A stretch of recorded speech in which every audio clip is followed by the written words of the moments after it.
ঢাকা-এরচা মহাসড়কের মানিকগঞ্জের বরঙ্গাইলে সড়ক দুর্ঘটনায় কমপক্ষে 25 জন আহত হয়েছে।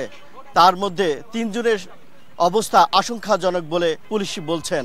আমরা কথা বলেছি পুলিশের সাথে। পুলিশ আমাদেরকে জানিয়েছে ঢাকা-এরচা মহাসড়কের মানিকগঞ্জের বরঙ্গাইলে বাস, ট্রাক ও কাভার্ড ভ্যানের ত্রিমুখী সংঘর্ষে কমপক্ষে 25 জন আহত হয়েছে। এর মধ্যে 2 চালক সহ আরো 1 যাত্রীর অবস্থা আশঙ্কাজনক। আজ দুপুর 11:30টার দিকে মহাসড়কের বরঙ্গাইল ব্রিজ এর উপরে সপ্ত বন্যা পরিবহনের একটি বাস ও কাভার্ড ভ্যানের সাথে মুখোমুখি সংঘর্ষ হওয়ার সাথে সাথে পিছন থেকে আরেকটি ট্রাক এসে উভয়কে সজোরে ধাক্কা দেয়। এতে বাস, ট্রাক ও কাভার্ড ভ্যানের চালক সহ কমপক্ষে 25 যাত্রী আহত হয়। এ সময় স্থানীয়রা তাদের উদ্ধার করলেও কাভার্ড ভ্যানের চালক আটকে পড়ে। গেউর ফায়ার সার্ভিস স্টেশনের কর্মী ও পুলিশ এসে আটকা পড়া চালক সহ গুরুতর 2 জনকে উন্নত চিকিৎসার জন্য ঢাকা প্রেরণ করেন। দুর্ঘটনার পরপরই ঢাকা-এরচা মহাসড়ক যান চলাচল বন্ধ হয়ে যায়। পরে পুলিশ দুর্ঘটনায় কবলিত গাড়ি সরিয়ে যান চলাচল স্বাভাবিক করে। অতি গতির ফলেই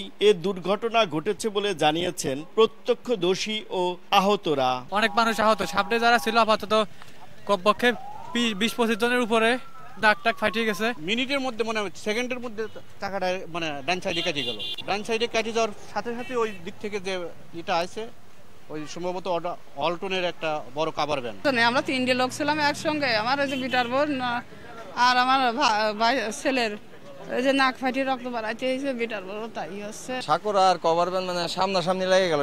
পিছনে একটা ট্রাক ছিল, ওটা মাইরা দিছে। ফায়ার সার্ভিসের নাম্বার পাই না, পরে 999 ফোন দিয়ে ঘটনাটা জানাই, সঙ্গে সঙ্গে আর কি 999 পুলিশ পাঠায় দেয়। সুবর্ণার কোচের গতি ছিল মিনিমাম 60 থেকে 70 আর ট্রাকটার গতি ছিল 40 থেকে 50, মানে ঘুমন্ত ছিল আর কি ট্রাক ড্রাইভারটা, আর কোচের হলে দোষ বেশি। যথাসময়ে পুলিশ আসায় অল্প সময়ে যানজট নিরসন করতে সক্ষম হয়েছে বলে জানিয়েছেন হাইওয়ে ও থানা পুলিশ। রাজবাড়ীগামী একটা সপ্তাবন্যা গাড়ি এবং পাটুরিয়া থেকে ঢাকাগামী একটা ওয়ালটন গাড়ি সংঘর্ষ। এই দুটো লাগার সাথে সাথে আরেকটি ট্রাক ওরা নিয়ন্ত্রণ হারিয়ে এসে এই দুটো গাড়িকে লাগাই দিছে। এখানে কিছু লোক আহত হয়েছে, আহতের সংখ্যা এখনো বলতে পারবো না, তবে নিহত নাই। রাস্তা স্বাভাবিক করার জন্য যে আমাদের রেকার আসছে, রেকারের মধ্যে 10 মিনিট লাগবে, আমরা রাস্তা স্বাভাবিক হয়ে যাবে।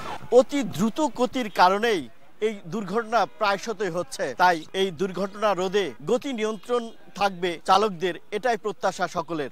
মোহাম্মদ ইউসুফ আলী, সময় সংবাদ, মানিকগঞ্জ।